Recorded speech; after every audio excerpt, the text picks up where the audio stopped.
जब सारा विपक्ष एक हो जाए तो मान लेना कि आपका राजा ईमानदार है। सिर्फ एक चीज कि मोदी को हटाओ, एक पक्ष कहता है मोदी को लेकर के आओ। भाई साहब, हम कांग्रेस को मना के थक गए। जो बड़ी पार्टियां हैं वो एक साथ गठबंधन करने पे तुल गई कि हमें गठबंधन करना है।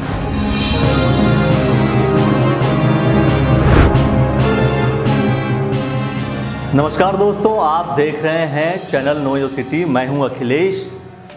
अब नो योर सिटी में आज हम बात करने वाले हैं देश की, यानी कि ये प्रोग्राम है देश की बात। किसके साथ? अखिलेश के साथ। और आज हम बात करने वाले हैं देश में पहली बार हुआ क्या। भारतीय राजनीति में पहली बार ऐसा हुआ कि किसी एक व्यक्ति को हराने के लिए सभी लोग यानी कि सभी दल एकत्रित हुए। कहते हैं, चाणक्य कहते हैं कि जब सारा विपक्ष एक हो जाए तो मान लेना कि आपका राजा ईमानदार है। मैं किसी पक्ष या विपक्ष की बात नहीं कर रहा हूं, किसी पार्टी की बात नहीं कर रहा हूं, लेकिन चाणक्य ने जो बात कही थी ये बात सत्य कितनी है ये आपको डिसाइड करना है। ऐसी राजनीति, ऐसा कुछ समीकरण बने, ऐसी अवस्थाएं या व्यवस्थाएं डेवलप हुई कि पूरा जितने भी पार्टियां थीं सभी पार्टियां एकत्रित हो गईं और कहने लगीं कि हमें मोदी को हराना है, हमें पर्टिकुलर इस मोदी को हराना है, मोदी को प्रधानमंत्री नहीं बनने देना है। पहले एक समय हुआ करता था जहां बात होती थी रोजगार की, जहां बात होती थी भुखमरी की, जहां बात होती थी गरीबी की, जहां बात होती थी टेक्नोलॉजी को इन्हांस करने की, लेकिन इस बार बात हो रही है मोदी को हराने की। सोचने का विषय है। मुद्दा जीरो। सिर्फ एक चीज कि मोदी को हटाओ, एक पक्ष कहता है मोदी को लेकर के आओ, यानी कि मोदी को हटाने की और मोदी को लाने की सिर्फ लड़ाई चल रही है। ये भारतीय इतिहास में पहली बार हुआ, या भारत के राजनीति में पहली बार ऐसे समीकरण बने।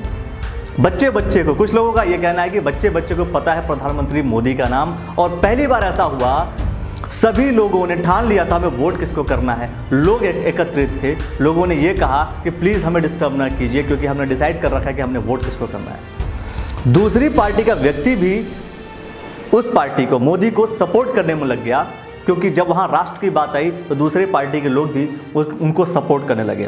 मेरी कामना है कि जितने माननीय सदस्य हैं दोबारा फिर जीत गया, ये हमारी इच्छा है।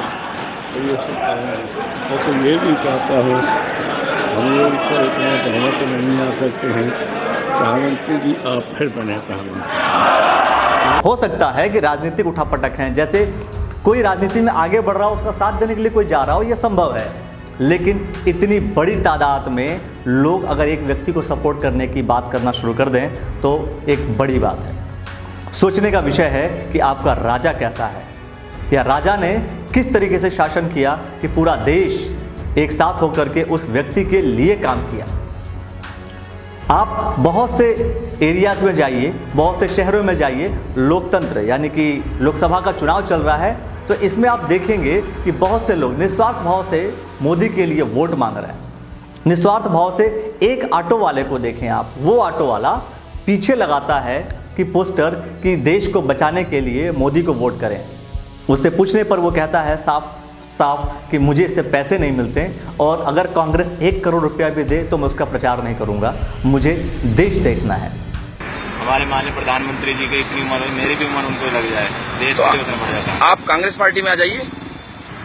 देखो ये बात कहना चाहता हूँ, अगर कांग्रेस पार्टी मुझे 1 करोड़ रुपए भी देना है कि मेरा प्रचार करो, तो मैं जब ना करूँ प्रचार। और मुझे मोदी जी ये कहे ना कि सुबह शाम मेरे पैर दबाने हैं और प्रचार कर, मैं उसके लिए तैयार हो जाऊँगा।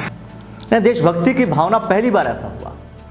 पहली बार ऐसा हुआ कि कोई प्रधानमंत्री बॉर्डर पे जाता है, कहता है कि मैं दिवाली मनाऊंगा विद सोल्जर्स, अपने सैनिकों के साथ। इस दीपावली में हम सभी देशवासी हमारी रक्षा के लिए, हमारी सुख चैन की जिंदगी के लिए अपना जीवन खपा देने वाले सुरक्षा बलों को दीपावली की शुभकामनाएं भेजें। और पूरे देश में एक देशभक्ति की भावना जागृत होती है। सभी लोग एकत्रित हो जाते हैं देश के प्रति, राष्ट्र के प्रति, और इस तरीके से एकत्रित होते हैं। कुछ लोग का ये कहना है कि यदि हम राष्ट्रवाद की बात करेंगे, देश की बात करेंगे, तो हमें बीजेपी का मान लिया जाएगा। जब राष्ट्रवाद की बात होती है, जब राष्ट्र के बारे में कोई बात होती है, तो सामने वाला व्यक्ति एकदम से पूछता है क्या आप भाजपा से हैं? तो शायद ये भाजपा के लिए सौभाग्य की बात है। मैं ये नहीं कहता कि कोई पार्टी बुरी है, सभी पार्टी के एजेंडा कुछ पॉजिटिव कुछ नेगेटिव होते हैं, लेकिन बड़ी तादाद में एक साथ एक चीज़ के लिए खड़े होना ये बहुत ही बड़ी बात है। भारतीय राजनीति में पहली बार ऐसा हुआ कि समाजवादी पार्टी, बसपा, कांग्रेस, सभी जितने भी दल हैं, सभी लोग जो बड़ी पार्टियां हैं वो एक साथ गठबंधन करने पे तुल गई कि हमें गठबंधन करना है। और मैं बात कर रहा हूं केजरीवाल जी की। जी हाँ, दिल्ली के मुख्यमंत्री, उन्होंने जब वो सत्ता में आने की कोशिश की उन्होंने तो हराने की कोशिश की कांग्रेस को। उन्होंने साफ और स्पष्ट कहा कि कांग्रेस इस देश को खत्म कर रही है। कांग्रेस के खिलाफ उनके पास बहुत सारे सबूत थे। जीके वासन शिपिंग के अंदर उनका स्कैम था, सलमान खुर्शीद, मायावती, मुलायम सिंह यादव, अनु टंडन, इनका स्विस बैंक के खाते निकले थे। लेकिन मोदी को हराने के लिए ये भी फिरने लगे कि कांग्रेस प्लीज हमारे साथ आकर के गठबंधन कर ले। भाई साहब, हम कांग्रेस को मना मना के थक गए, मना मना के थक गए। गठबंधन कर लो, गठबंधन कर लो, उनकी समझ में नहीं आ रहा।